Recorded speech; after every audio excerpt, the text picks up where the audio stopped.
Owner ng Velvet Box nagsalita na. Joy Diwata, binaliwala nga ba? May favorite nga ba?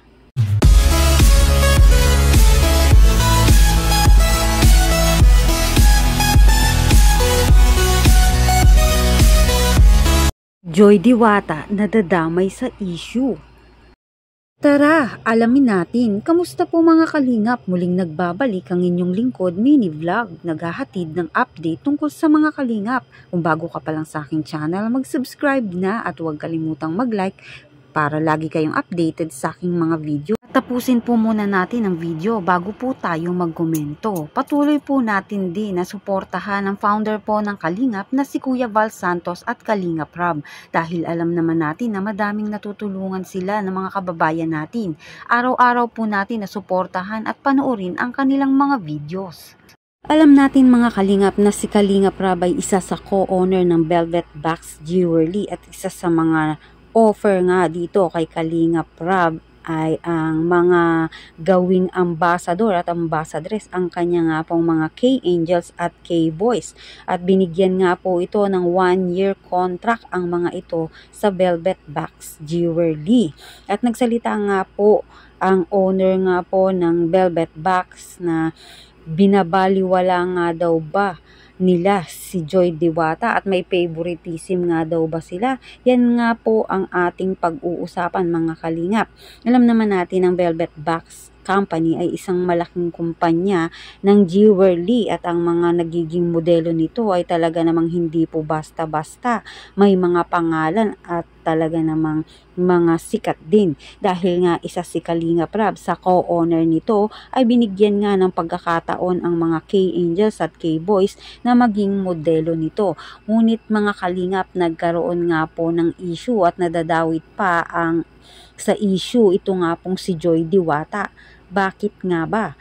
Ang iba nga po ay nagko-komento doon nga po sa mismong page ng Velvet Box na dapat po ay hindi dahil di naman po iyon sa kalingap. At sinabi nga ng owner na di lahat doon ay kalingap. Ang mga nakakabasa ng mga komento ay baka nga naman isipin na hindi maganda ang kanila nga pong Velvet Box Jewelry. Baka isipin nila na hindi ito quality dahilan nga sa mga komento ng mga fans ng bawat nga po love team dito nga sa Kalingap na dapat nga hindi doon nagko-comment ng mga issue tungkol nga po sa ganon.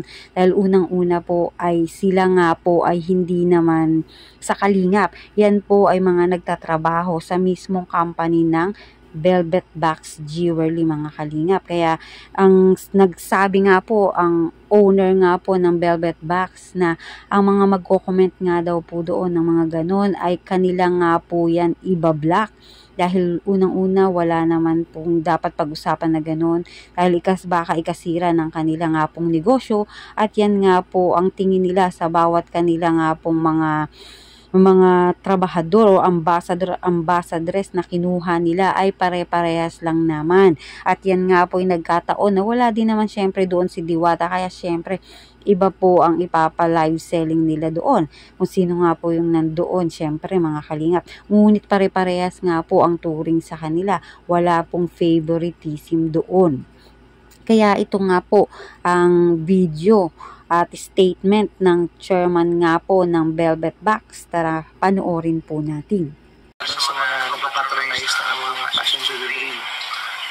Actually, ayaw kong gawin ang video na to, kaya lang it's quite alarming, no?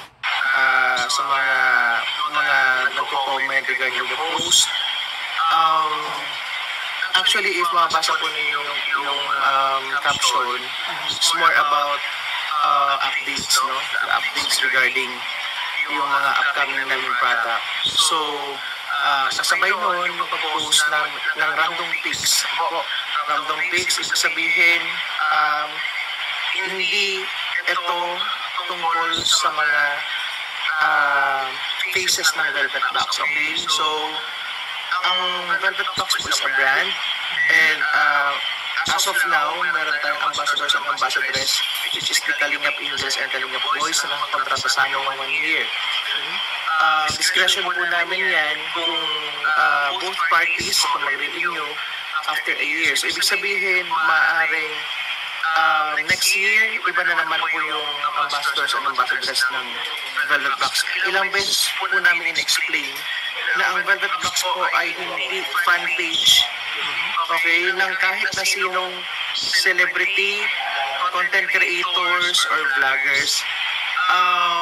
Kaya lang po, sana naman matutulin po tayong gumalang. Ano po, pagka ginawa po ninyo ang pag-run, let's say for example, yung issue po ngayon is parang merong hindi lang po nakasama ata sa part na si Joy, no? And si Joy. Kasi nakikita ko po sa post, hindi po yan list priorities, hindi po yan na binabaliwala, hindi po, kasi lahat po kami in good terms. Iba sa kanila, lahat po sila is merong terms and conditions, so kami din po bilang brand owners rather. So, meron po kaming, may usap po kami dyan, may kontrata po yan. Okay, so ang pinapakiusap ko lang po, kasi na-damage yung page namin, most especially our brand, that is Velvet Box. Pag patuloy po ninyong gagawin yan, wala po akong magagawa, kundi utusan yung admin na sino man yung gumagawa ng promotion is i-block namin sa page.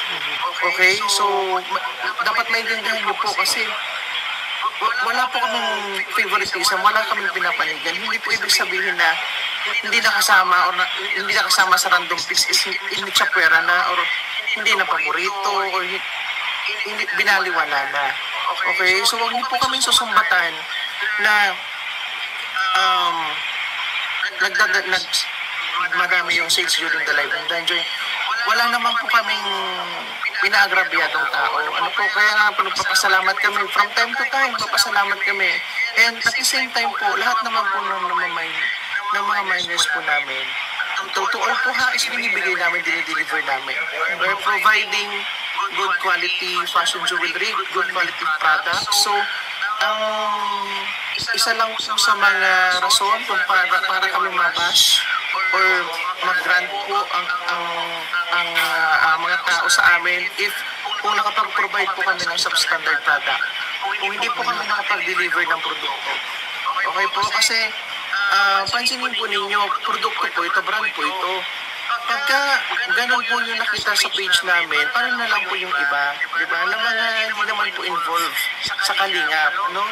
Hindi naman po involved sa Kalingap Angels, hindi naman po ibig sabihin na hindi nakasama sa random pics is hindi siya pwera na or hindi na paborito or hindi binaliwala na. Okay, so huwag niyo po kaming susumbatan na madami yung sales during the live and enjoy. Wala naman po kaming pinaagrabyadong tao. Ano po, kaya nga po nagpapasalamat kami. From time to time, nagpapasalamat kami.